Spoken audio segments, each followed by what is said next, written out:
Hai, Assalamualaikum. Saya Aziz Riyadi. Okey, kembali lagi ke channel Aziz Riyadi.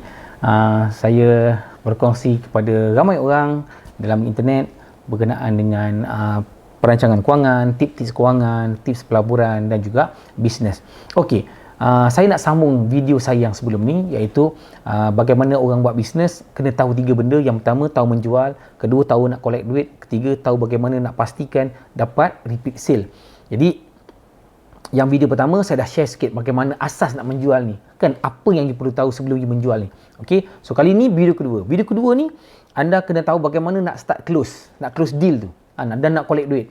Okey. Setakat anda cuma jual barang, anda boleh jual, tapi kalau anda tak mampu nak close deal, kan? Ataupun anda boleh cuba nak menjual tapi dia kata, "Oh, tak apalah, nanti dululah."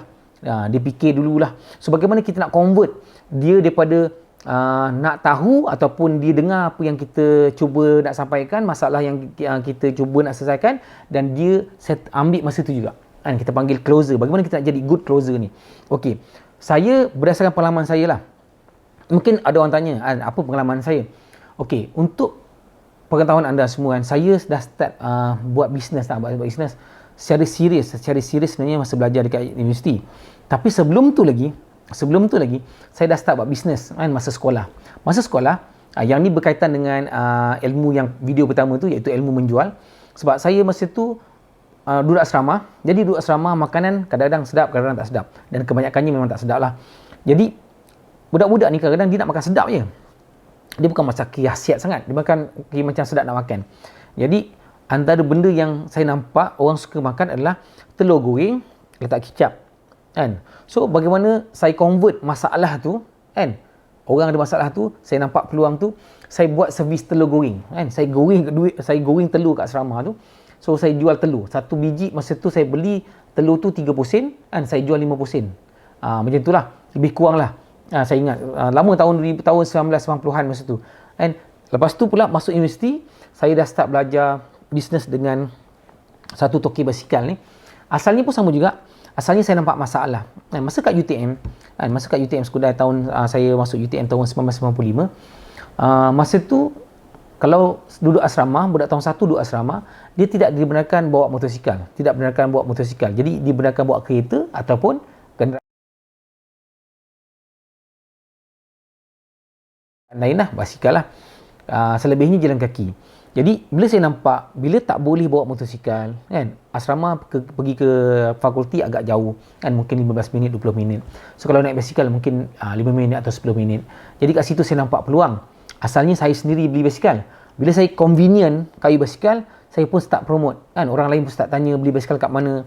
So bila saya nampak, ramai orang tanya lah, kan, nak beli basikal, saya pun deal dengan toki basikal dekat satu kawasan dekat Taman Universiti tu. Kemudian saya deal dengan dia, okey, nak tak kalau saya jualkan. So saya tukang promote, dia beli, promote beli. Lama-lama toki tu pun dah kenal. So dia ajar saya bagaimana nak menjual. So itu adalah kita panggil macam momen-momen ataupun keadaan pertama sekali saya belajar menjual lah. So lepas tu saya belajar ambil peluang pula jual basikal dekat pesta convocation ataupun ada hari terbuka college ke. So dari situ saya banyak belajar lah. Yang tu saya cerita benda lain lah. Kan? Tapi bagaimana dari closer ni, macam mana kita nak jadi nak close deal ni? Okey, bila kita share dengan orang ataupun kita buat marketing ataupun kita nak terangkan, kita nak cuba menjual, pertama sekali kita kena pastikan, kan, bagaimana apa yang kita jual ni sebenarnya kita nampak prospek tu ataupun bakal kita punya klien tu nampak benda tu berbaloi atau ada value pada dia. Maksudnya benda tu boleh menyelesaikan masalah dia. Okey, jadi bila kita berjaya create, kan, daripada dia tak nampak keperluan kepada nampak keperluan, itu dah satu step yang pertama. Okey, dia nampak perlu. Tapi kalau setakat nampak perlu je, dia mungkin rasa macam, betul, saya perlu benda ni, kan, tapi mungkin saya tak perlu sekarang. So you kena pandai nak convert daripada perlu kepada perlu sekarang. Okey, so dia perlu sekarang, kan, tapi yang tu dia tak ambil lagi. Sebab selepas dia perlu sekarang, anda perlu convert dia bagaimana daripada perlu kepada nak. Kan? Daripada perlu kepada nak pula. Kan? Tadi mula perlu, dia perlu tapi dia tak nak. Kan? Kalau dia perlu, walaupun dia tahu dia perlu tapi dia tak nak, dia takkan beli. So kita nak pastikan mula dia perlu. Lepas tu dia perlu sekarang. Ketiga, daripada perlu dia nak, lepas tu kita kena convert dia nak sekarang kan. Jadi ada skill-skill bagaimana untuk convert benda tu kan. Mungkin saya akan share pada video akan datang, dan insyaAllah anda just follow saja saya punya video ni. Okey, dan bila dia nak sekarang tu lah sebenarnya masa tu lah kita akan start close dia. Start close dia. So ayat-ayat closing contoh macam kita just minta payment kan, minta payment dengan dia. Macam saya cakap tadi, nombor 1 jual, nombor 2 collect kan. Lepas dia dah rasa dia nak tu, you terus bagi ayat closing. You tak perlu tunggu-tunggu lagi dah. Dia ada duit ke, dia tak ada duit ke, itu belakang cerita. Tapi you kena bagi dia ayat closing. Contoh, abang prefer yang mana? Kan, yang A atau yang B? Kalau yang prefer yang B, bagi punya cek abang punya credit card, ataupun ini ada QR code, abang boleh transfer, dan barang ni untuk abang boleh ambil bawa balik. Okey, so benda ni perlukan latihan lah, perlukan latihan. Bayangkan saya daripada tahun 1995, 95-96, saya dah start buat bisnes, negotiate dengan orang semua everything. Jadi sekarang ni saya dah tahun 2022, saya dalam bisnes takaful pun dah hampir 20 tahun. Jadi proses menjual ni pada saya dah jadi macam sebati, ataupun saya dah biasa dah. Dan insya-Allah kalau katakanlah ada kesempatan, saya akan kongsikan lebih banyak lagi, dan apa yang saya harapkan daripada ilmu ni anda boleh dapat manfaat lah. Okey, so sebagai summary, pertama sekali kan, video yang pertama tadi, video sebelum ni saya cerita pasal menjual. Kedua, bagaimana anda kena collect duit kan, kena collect, dah jual kena collect kan. Jangan dah jual lepas tu tak nak close pula. Dan anda juga kena ada skill untuk collect payment yang besar kan. Contoh, anda kena belajar upsell.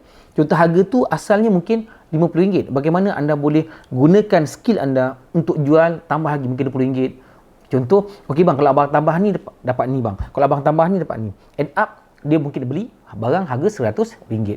So itu adalah skill-skill yang anda kena belajar lah. Okey. So, last sekali, dan saya akan kongsikan video dalam video berikutnya kan, iaitu bagaimana anda mampu untuk buat dia ulang jual. Maksudnya dia beli lagi dengan you, dia beli lagi. So daripada situ dah sebenarnya bisnes tu akan dapat berulang-ulang.